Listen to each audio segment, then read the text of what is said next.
क्यों नहीं स्टूडेंट सामने बैठ के हमारी बात को सुनता? क्यों नहीं स्टूडेंट है वो उस चीज़ में इंटरेस्ट लेता? क्यों नहीं वो स्टूडेंट समझ के हमसे सवाल पूछता? ऐसे बहुत सारे सवाल हैं। अगर आपका एक भी सवाल है तो ये वीडियो आपकी मदद कर सकता है। जी हाँ, नमस्कार, मैं doctor Praveen Mohil, study wellness expert और एनएलपी प्रैक्टिशनर रूबरू हूँ आपसे एक प्यारे से वीडियो को लेके। जब हम पढ़ाते हैं तो क्यों नहीं सुनता? जब हमें हमारे टीचर पढ़ाते हैं तो तीन सिचुएशन आती है। एक सिचुएशन जिसमें मैक्सिमम ब्लैक बोर्ड का यूज होता है, एक सिचुएशन ऐसी होती है जिसमें बिल्कुल भी ब्लैक बोर्ड का यूज नहीं होता। यानी कि जैसे मैं अभी इस वक्त मैं ब्लैक बोर्ड का यूज ना लूँ और मैं सीधा मेरी बात को रख रहा हूँ, मैं किसी टॉपिक को समझा रहा हूँ कि भाई टैक्सोनॉमी ऐसे होती है, टैक्सोनॉमी में टैक्सोन होता है। मैं ब्लैक बोर्ड का यूज नहीं कर रहा हूँ और मेरे हाथ में कुछ नहीं है दिखाने को, यानी कि मेरा विजुअल पार्ट है वो गायब है। यानी कि ब्लैक बोर्ड पे एक इमेज बनती है, बोर्ड की इमेज होती है, विजुअल पार्ट मेरा गायब है, केवल ऑडिटरी पार्ट है। यानी कि मैं बोल रहा हूँ सिर्फ, और मेरे कोई खास एक्सप्रेशन भी नहीं है, यानी कि मेरा कुछ भी विजुअल नहीं मैं बना रहा हूँ, सिर्फ मैं बोल रहा हूँ, समझा रहा हूँ। और एक तीसरी है कि मैं आधा आधा कर रहा हूँ। तो आधे आधे जो करते हैं उनके सामने प्रॉब्लम नहीं होती है, ना तो स्टूडेंट के सामने प्रॉब्लम होती है और ना ही टीचर के सामने प्रॉब्लम होती है। बट टीचर अपनी पूरी मेहनत कर रहे हैं, ऑनेस्टली कर रहे हैं, क्योंकि कुछ सब्जेक्ट की तासीर ही ऐसी होती है। हाँ, मैकेनिज्म को समझें। पहला है कि सब ये होता क्यों है? ये होता इसलिए है कि VAK, यानी कि हम मैक्सिमम लोग 65% लोग विजुअल होते हैं, और विजुअल लोग हैं उनके सामने ये समस्या होती है कि उनको टीचर जब सिर्फ बोलता है, यानी कि एक्सप्लेन कर रहा है बोल के, कुछ इमेज नहीं है, तो प्रॉब्लम होती है। तो ये 65% लोगों के सामने ये समस्या आती है, क्योंकि ये लोग विजुअल हैं, उनको देखने के लिए विजुअल चाहिए, उनको डायग्राम चाहिए, उनको यानी कि उनको कुछ दिखना चाहिए। चाहे ब्लैक बोर्ड पे लिखी हुई रिएक्शन दिखे, चाहे ब्लैक बोर्ड लिखी हुई स्टोरी दिखे, या कुछ और। अगर उनको कुछ दिखाई नहीं देगा, ब्लैक बोर्ड पे नहीं दिखाई देगा, या कुछ हाथ में ऑब्जेक्ट होना चाहिए, जैसे मैं कहूँ ये डस्टर है।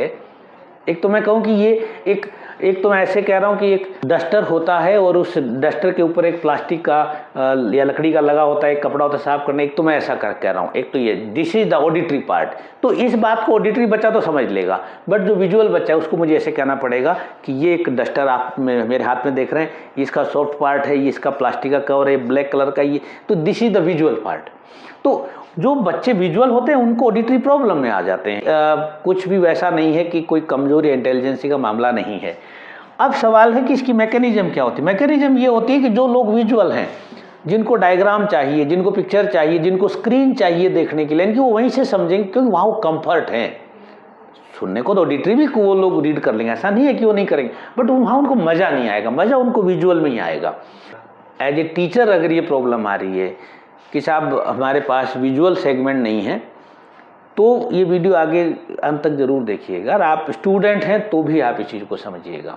तो दो मेथड हैं। पहला जो सॉल्यूशन है उसको हम बोल रहे हैं इमेजरी मेथड। आप ऑडिटरी हैं और सामने बच्चे विजुअल ज़्यादा हैं, यानी कि 65% बच्चे विजुअल होते हैं, तो 65% बच्चे हैं जिनके प्रॉब्लम आएगी, क्योंकि विजुअल हैं और उनको ऑडिटरी का उतना मज़ा नहीं आएगा, इतना रस लेके नहीं सुनेंगे आपकी बात। तो एक इमेजरी बनाएं, यानी कि एक इस तरह से टॉपिक को स्टार्ट करें कि इमेजिनेशन को यूज में लें, यानी कि बच्चे ऐसे किसी इमेज को रिकॉल कर सकें। फॉर एग्जांपल, मैं बॉटनी का हूँ तो बॉटनी एग्जांपल दूंगा। बॉटनी में एक शब्द होता है सेवाल, एल्गी। तो अगर मैं ऑडिटरी हूँ, ठीक है, मैं विजुअल नहीं हूँ और मेरे सामने ऑब्वियस है कि 60% बच्चे विजुअल होंगे, तो मैं इसको ऐसे कर सकता हूँ कि मैं बच्चों से सवाल पूछ सकता हूँ कि भाई सेवाल है वो क्या आपने कभी देखी है? कुछ बच्चे कहेंगे हाँ, कुछ बच्चे कहेंगे ना।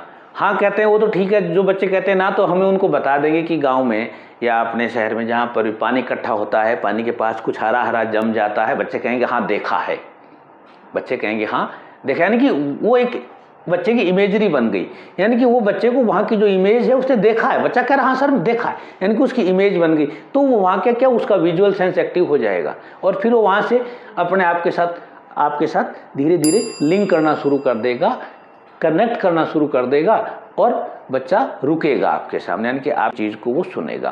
तो ये एक इमेजरी मेथड है जो साइंटिफिकली प्रूवन है। स्टूडेंट हैं और आप एग्ज़ाम की तैयारी कर रहे हैं और तो भी आप इस इमेजरी मेथड को काम में ले सकते हैं। दूसरी मेथड हमारी होती है स्टोरी मेथड। अगर कुछ सब्जेक्ट ऐसे हैं या कुछ टॉपिक ही हमारा कुछ ऐसा है, कई बार ऐसा होता है कि हमारे पास डायग्राम नहीं होते या स्टूडेंट पढ़ रहा है और उसके डायग्राम नहीं है, बच्चा विजुअल है, तो उसको तो बड़ी दिक्कत आई, तो हम एक स्टोरी बना लेते हैं। एक स्टोरी बना लेते हैं, यानी कि टॉपिक है, टॉपिक की एक स्टोरी फॉर्म बना लेते हैं कि लेता हूँ, जैसे हर्बेरियम ले रहा हूँ, तो हर्बेरियम हर कहीं होता नहीं, हर्बेरियम हर किसी को दिखा नहीं सकते, हर्बेरियम मुझे टीच करना है, तो मैं ये कह सकता हूँ कि साहब एक बड़ा सा कमरा होता है, उस कमरे में बहुत सारे सीट रखी होती हैं, हर्बेरियम सीट जिसको बोलते हैं। सीट यानी कि एक मोटे गत्ते की सीट होती है, उसके ऊपर सूखाए हुए प्लांट चिपकाए होते हैं। सूखाए प्लांट देखें, सूखे प्लांट देखें, बच्चे कहेंगे हाँ बिल्कुल देखें सर। तो इस तरह से अगर टीचर है, अगर मैं पढ़ रहा हूँ, स्टूडेंट हूँ, तो हर्बेरियम की परिभाषा आप देखा है कि अच्छा herbarium is a collection of dried specimen, तो मैं ये देखूँ कि ड्राइड यानी कि सूखे हुए स्पेसिमेन, यानी कि सूखे हुए प्लांट कैसे दिखाई देते हैं, अच्छा अच्छा ऐसे देते हैं। तो एक स्टोरी फॉर्म में हम उसको बना लेते हैं, क्योंकि स्टोरी में सारे सेंसेस काम में आते हैं। हाँ, इस वीडियो से जुड़ा आपका कोई भी सवाल हो तो मुझे अच्छा लगेगा आप मुझ तक पहुँचाएँ, कमेंट बॉक्स में लिखें। आपको वीडियो अच्छा लगा हो तो गुजारिश की वीडियो को लाइक करें, शेयर करें और चैनल को सब्सक्राइब करें। Thank you.